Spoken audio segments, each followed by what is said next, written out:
I made about $200,000 selling my farts in the jar. Sometimes weird little guys will pay me to laugh at their weird little micro PPs. $40 per minute. How much I've made since November the 1st selling my feet pictures. Yes, I get men to pay me to fart online. You ever spent 8 hours in a cubicle questioning every life decision that led you there, only to find out some guy made more money this week pretending to be a human scarecrow? Yeah, that happened. While you're busy submitting your 57th job application and tweaking the word collaborative on your resume, someone out there is getting paid to sniff armpits. And no, that's not a metaphor for corporate life. It's an actual side hustle.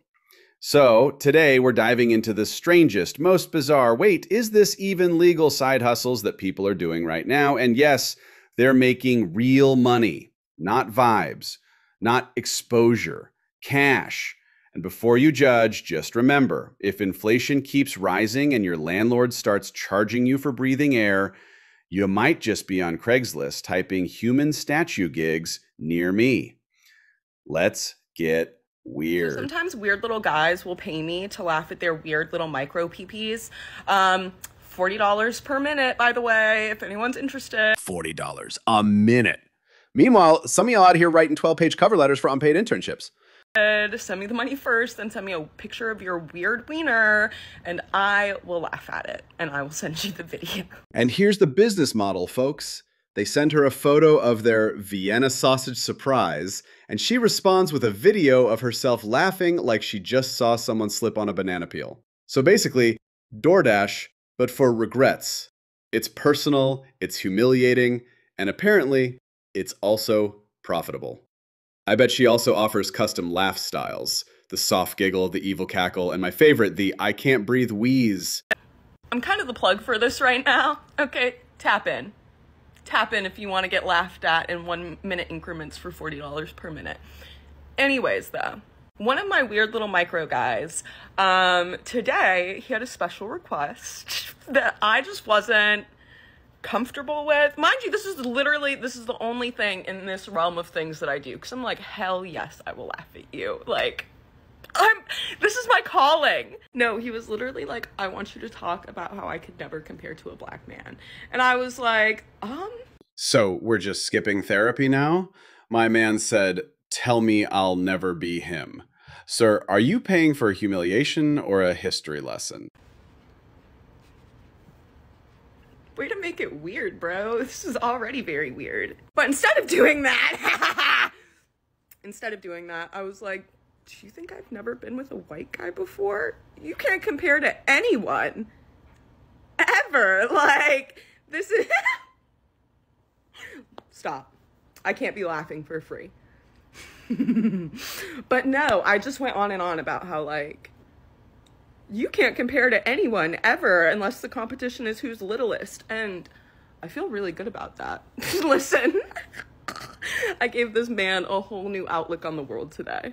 It was literally like one of the pictures he asked me to laugh at was a comparison. And I was like, that one's little too. Like, you're not, you are down bad. Yeah, these dudes voluntarily pay her real money to point, laugh, and emotionally crush their self-esteem. It's like roast comedy meets therapy meets a very specific niche of self-discovery. Now, before you clutch your pearls or call HR, this is actually a thing. It falls under what the internet calls humiliation services. And believe it or not, there's demand, enough to pay rent in some cities. Financially speaking, this is what happens when you find a hyper-targeted market with disposable income and unresolved issues. That's capitalism, baby. Remember, every skill is monetizable, even if that skill is savage laughter and zero empathy. So next time your family asks how your job search is going, just say, I help men accept reality for a price. Oh, you thought laughing at little PPs was wild. Buckle up, because the next entrepreneur makes a living off air biscuits. Yep. She sells farts in jars. Let that marinate while we roll the clip. Late last year, I went very, very viral because I was selling my farts in a jar. How much did you end up making and how many did you actually totally sell? So, according to my socials, it was about like $50,000 a week in sales.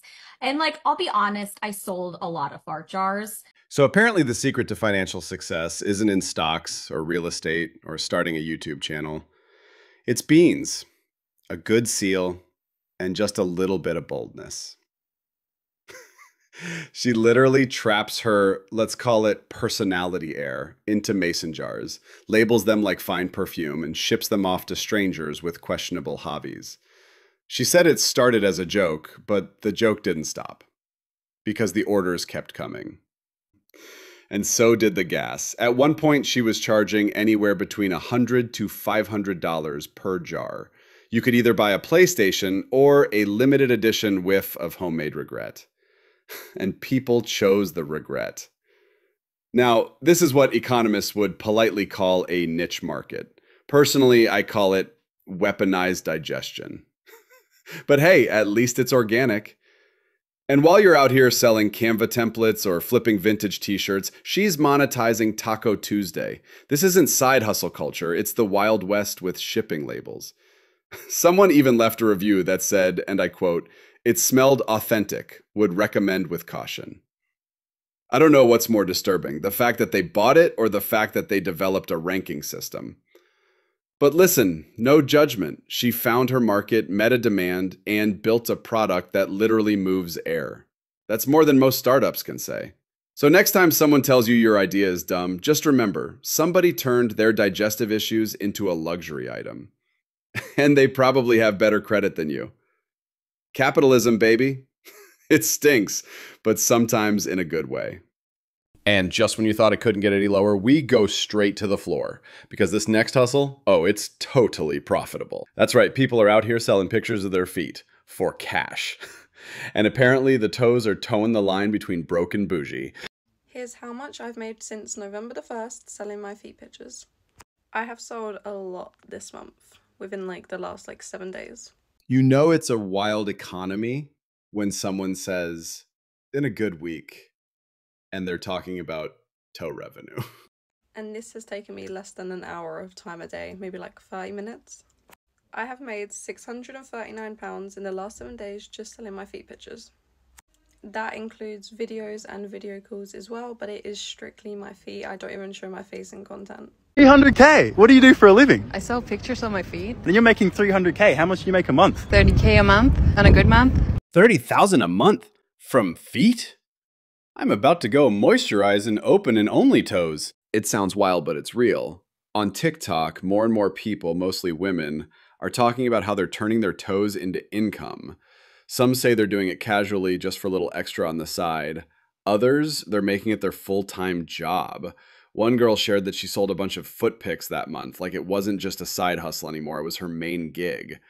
And the demand, apparently it's consistent. People are buying, tipping, and even making special requests.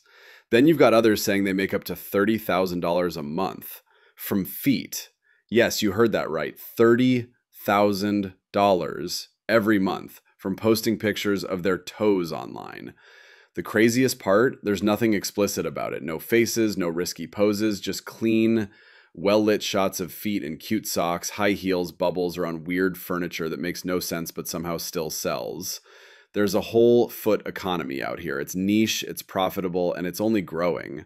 Some people spend years trying to monetize a skill. Others, they moisturize and log in.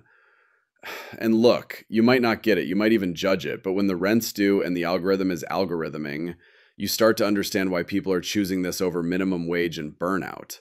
It's weird, it's real, and apparently it pays. Now, if you thought selling feet pics was the peak of strange but profitable, think again, because this next hustle, it's about literally doing nothing professionally. That's right. People are getting paid to sit in line. Just wait for hours with snacks and a folding chair, and somehow it's a business. If you're going to a popular event in New York, but you don't want to stand in line, you have to meet this guy.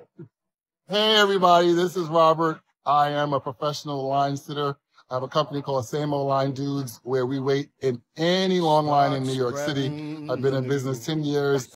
This guy is so wholesome, just pure positivity and pay patience. Honestly, I'd trust him to hold my spot and my emotional baggage. Line sitters like him show up so you don't have to. Want the new Yeezys but not the 12-hour wait in 30-degree weather? Boom, he's there.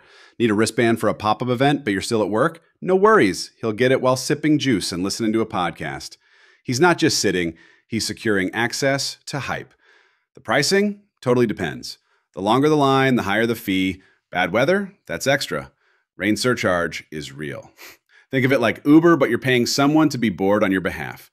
And it works because everyone hates waiting, but not everyone minds being paid to do it. So yeah, while you're hustling through traffic or burning out at work, this guy's out here sitting on a sidewalk, living his best life, and charging by the hour. Now we end on a softer note, literally, because this next side hustle proves that even in a cold transactional world, someone out there is still getting paid just to hold you and not ask questions. So I started as a professional cuddler a little over a year ago.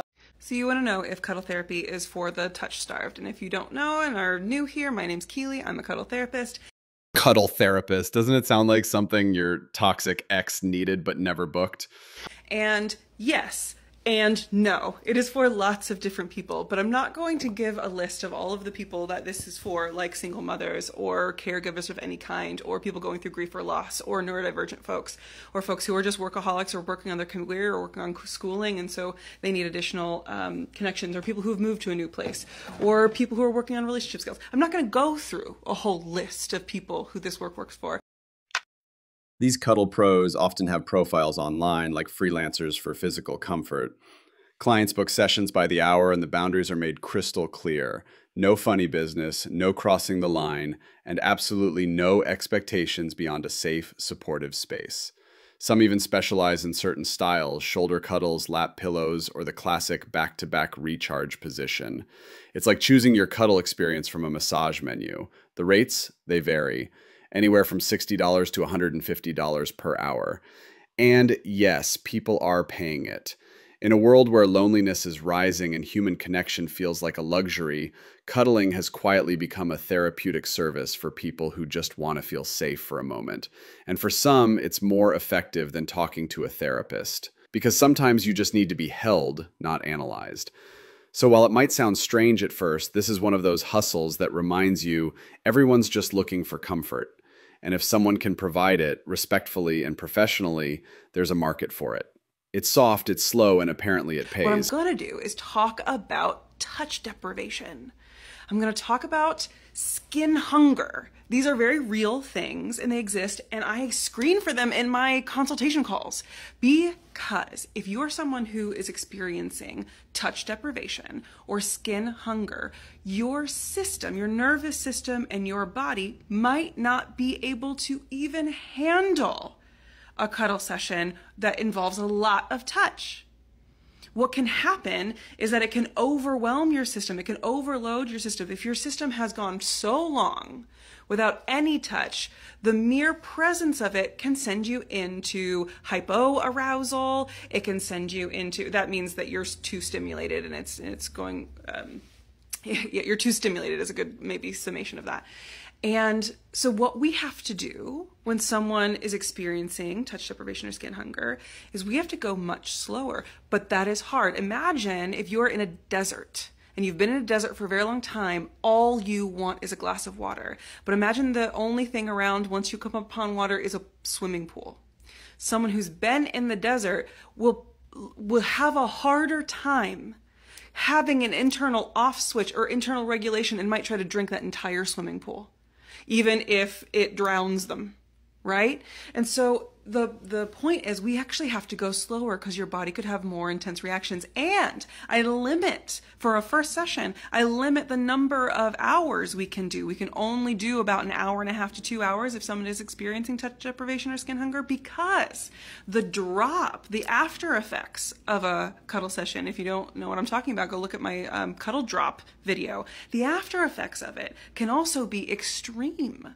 And so we want to make sure your nervous system isn't being overloaded after the fact. So you can tell she really cares. Like, if warmth and empathy were a degree, she's got a PhD in office hours, and I just love that about her. At the end of the day, side hustles aren't always spreadsheets and startups. Sometimes they're weird, really weird, but they work because people pay for what they value, even if it's silence, stink, or soft hugs on demand. So if you've been sitting on a skill or just sitting, who knows, your next paycheck might be hiding in your feet, your farts, or your ability to hold a stranger like a weighted blanket.